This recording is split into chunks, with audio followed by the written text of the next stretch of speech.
And my mom and my sister and brother and I went back to the hotel where we were staying, and I spent my wedding night sharing a bed with my sister. That really happened.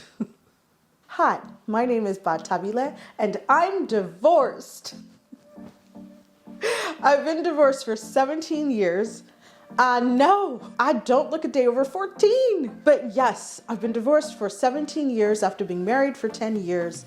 And I finally feel able and prepared to share with you everything that I have learned over the past 17 years about how to design a life of abundance and joy after divorce. So I want to start by starting at the very beginning, the foundation, right? We're going to lay a foundation that allows you to develop a mindset that sets you up for designing a life of abundance and joy after divorce. It begins with understanding what is divorce. Some of you are going to wonder, wait, yes, it's a trick question. Why are you asking this question? Everybody knows what a divorce is, right? A divorce is a breakup.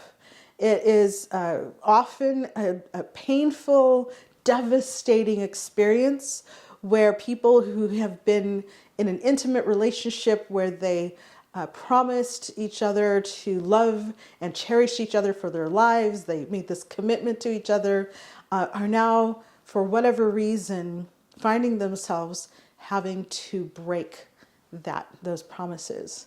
This idea is that the divorce is about the intimate relationship between two people. I'd like to propose a different answer because I want to set you up for having a mindset that facilitates abundance and joy after divorce. And I also want to set you up to understand practically, in the simplest terms, what divorce is so that you are prepared to journey through that process as efficiently and as quickly as possible. So when I answer the question, what is divorce? And I'm going to ask you to hang on here with me for a minute, like stay with me.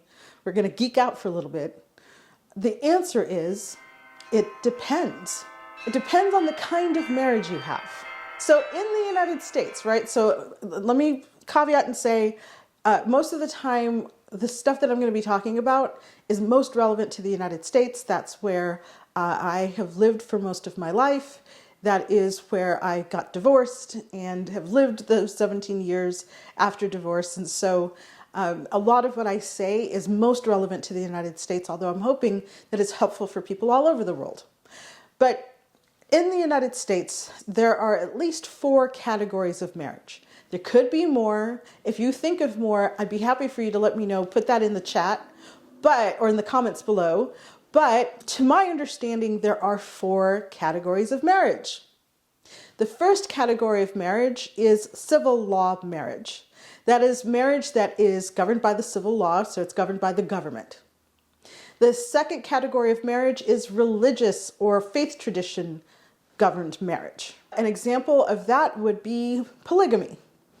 And so you have faith traditions in which polygamy is allowed, but the civil law does not recognize that. Then you have the combination of civil marriage and religious marriage. So there are faith traditions, there are forms of marriage within a faith tradition that are also recognized by the civil law. And most people in the United States have a combined or a combination of a religious marriage and a civil law marriage. Finally, we get to the 4th category.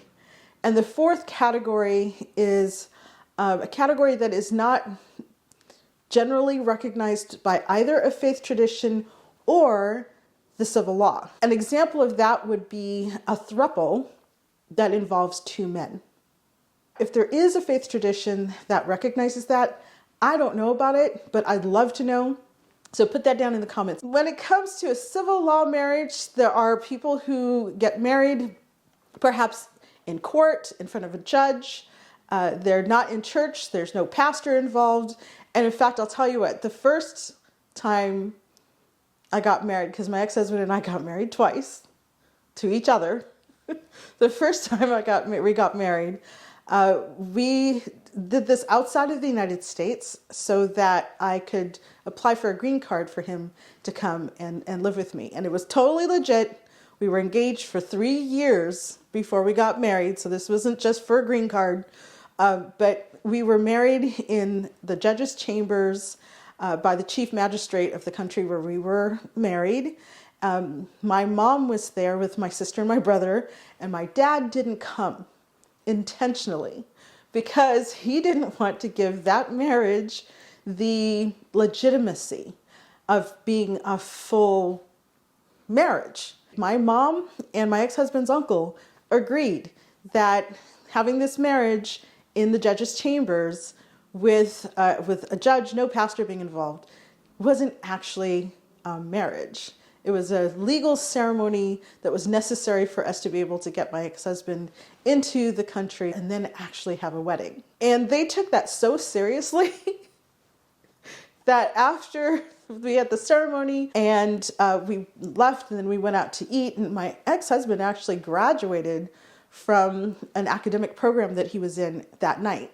So he got married in the morning, graduated that evening, we went out to dinner to celebrate, and after that, his uncle took him home. And my mom and my sister and brother and I went back to the hotel where we were staying, and I spent my wedding night sharing a bed with my sister. That really happened.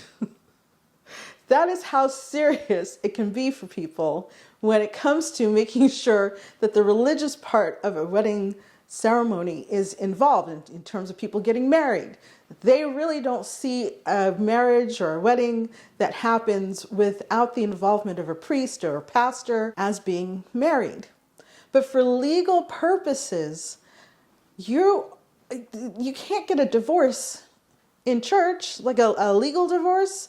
You can't get one of those in church. And if you're going to be recognized by the civil law as married, you have to have a civil wedding, a civil law wedding. So when you got married, it is highly likely that at the end of the ceremony or toward the end of the ceremony, the person officiating the ceremony said, "By the powers vested in me by the state of wherever you were, I now pronounce you husband and wife."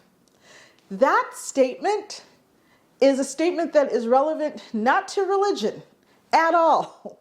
It is relevant to the civil law. It means that you have a marriage that is governed by the government, okay?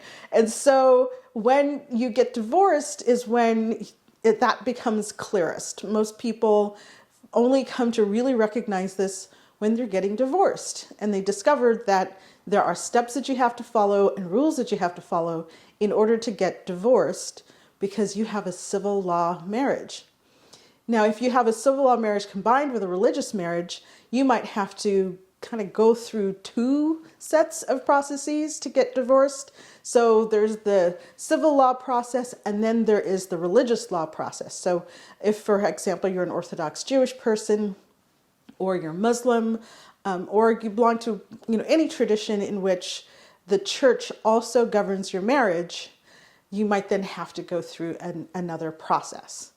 If you have a wedding ceremony, you do the whole thing. You march up the aisle and the groom is there and the bride is there and the parents and the bridesmaids and groomsmen and all the flowers. You can do the entire thing and still not be married because you didn't have an officiant who was licensed. You didn't have a marriage license. So before you do the ceremony, well, you can get the license after the ceremony, but if you do the ceremony without having a license to get married, you're not married. And as a matter of fact, most couples, what they'll do is after the marriage ceremony, they go and they sign some paperwork.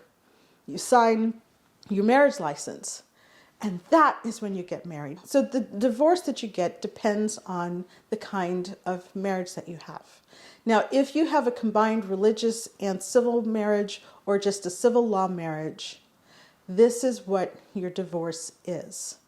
When it comes to civil law marriage, that is a business transaction, which means that your divorce is also a business transaction. I can hear a lot of people gasping and fainting and clutching their pearls and having the vapors over this, because how could I diminish marriage that way? It's a spiritual union with God. No, No, honey. According to the state, because remember, you were married according to the powers that were vested in your officiant by the state of wherever you were. So according to those powers, it's a business transaction. Marriage under the civil law is a construct. It is a legal construct or a legal concept that is intended to contribute to the law and order of society. The government wants people to be stable. They want people to have responsibility for each other so that the government doesn't have to deal with that. And so when you get married, immediately there are rules that govern your relationship that the government has put forward in terms of how you are recognized publicly, what kinds of rights you have relative to each other, how you commingle your property. And so that really is the main thing. When you go to get divorced under a civil law system, you're going to be dealing with just two things: what you do with your stuff and what you do with your kids, if you have any. That's it. The civil law doesn't care about the intimacy of your relationship. The civil law doesn't care about how unfair it is that every year you had to go to your in-laws' house for Thanksgiving where your mother-in-law treated you like a secondhand stepchild. The civil law doesn't really care about what you sacrificed so that your kids could go to a good school. What the civil law cares about is who owns your property, how are you going to divide it, and how are you going to parent your kids. That's it. I bring this up because having that kind of mindset about the process of your divorce, from my perspective, is far more likely to result in you having a much easier time going through the process.